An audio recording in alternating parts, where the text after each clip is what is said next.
Cheyney University of Pennsylvania, the oldest black university established in 1837. This college has survived decades of barriers and still stands today as an important establishment for the black community. Unfortunately, all HBCUs aren't able to say the same. Morris Brown College, located in Atlanta, Georgia, was shut down after it had filed for bankruptcy in 2002. It lost its accreditation due to an unstable financial position, which is not the only school to do so. Guadalupe College, established in 1884, decimated in 1936. Leland University, established in 1870, decimated in 1960. Cottrell College, established in 1886, decimated in 1975. Mary Holmes College, established in 1892, decimated in 2004. And Lewis College of Business, established in 1928, decimated in 2013.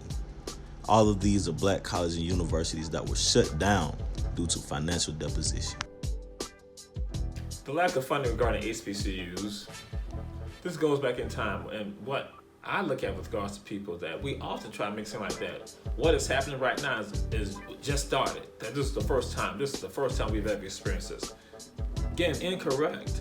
Because we go back to 1949 at Georgia State College, President James Colston, called out disparities with regards to the University System of Georgia or the state of Georgia and how they were funding HBCUs.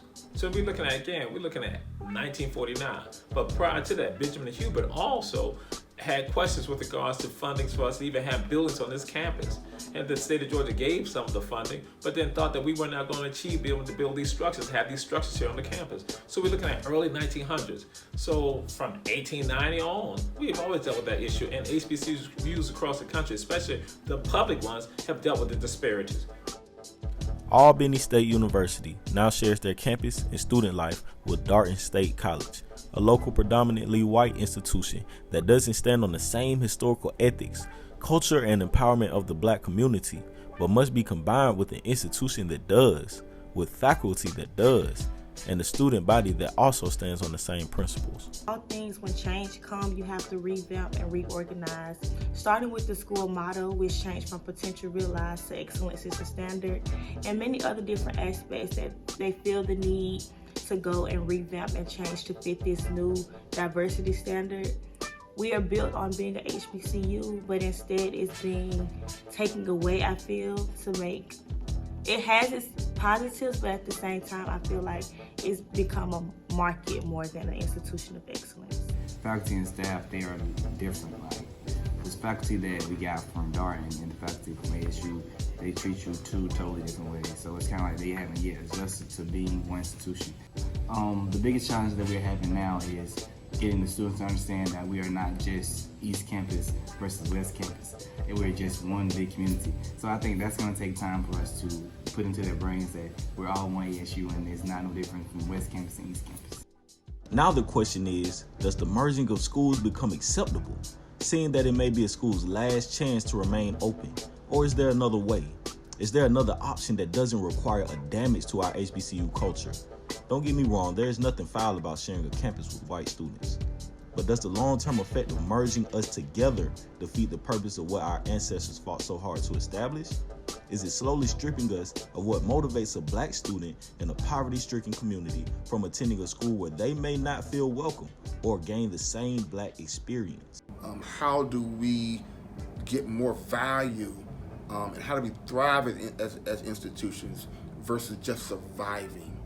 We have a number of schools that are barely surviving, and that's not healthy in terms of what it means for students, what it means for those institutions, what it means for the employees.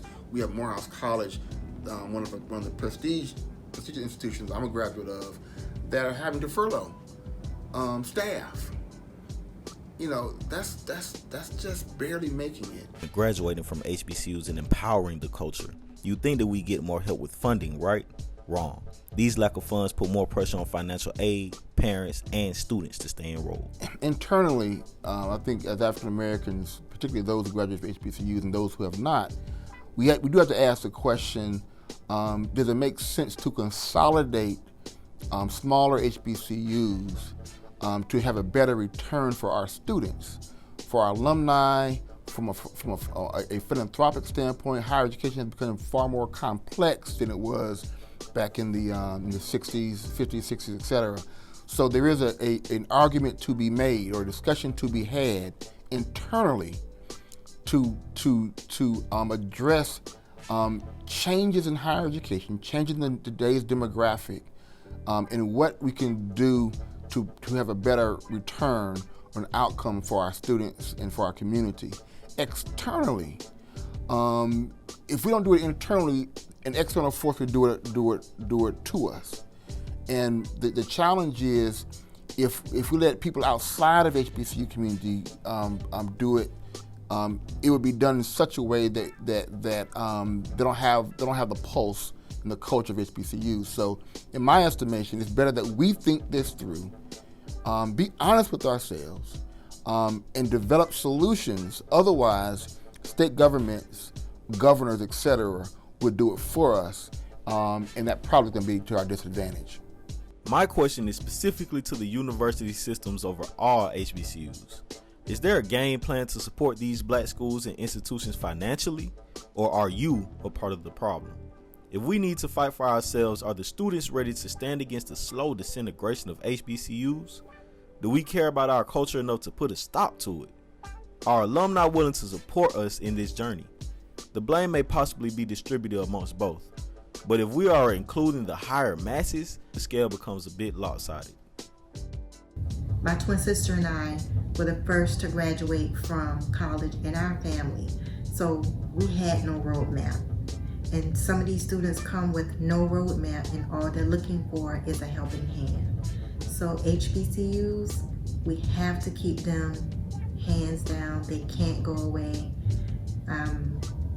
The future of HBCUs must remain in order for us to keep that heritage and that family environment that our low-income students are searching for just to continue their education. So we continue to have fun.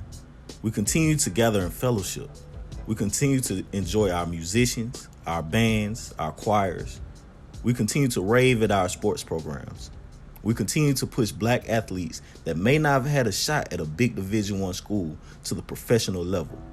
But how long will it last if we don't address the situation at hand? And you lose tiers. Everybody doesn't want to be in the big tier, but everybody wants to feel the family atmosphere. And that's what HBCUs have always brought, is a family atmosphere for African Americans and really for anybody. So if you take away or keep merging all of these HBCUs and not giving the individuality, especially for regions and especially for historical purposes, then what would you have for these big schools to have? They won't have really no reason. You just become like a conglomerate. You lose the ability to be able to connect in a real way because everything's then become like mass produced. This school obviously represents all of the masses, and it doesn't. We have our own culture in Savannah, there's our own culture in Fort Valley, there's our own culture in Albany. And if you take all of that away and try to merge it into one, it will never actually be a culture. It'll all go away.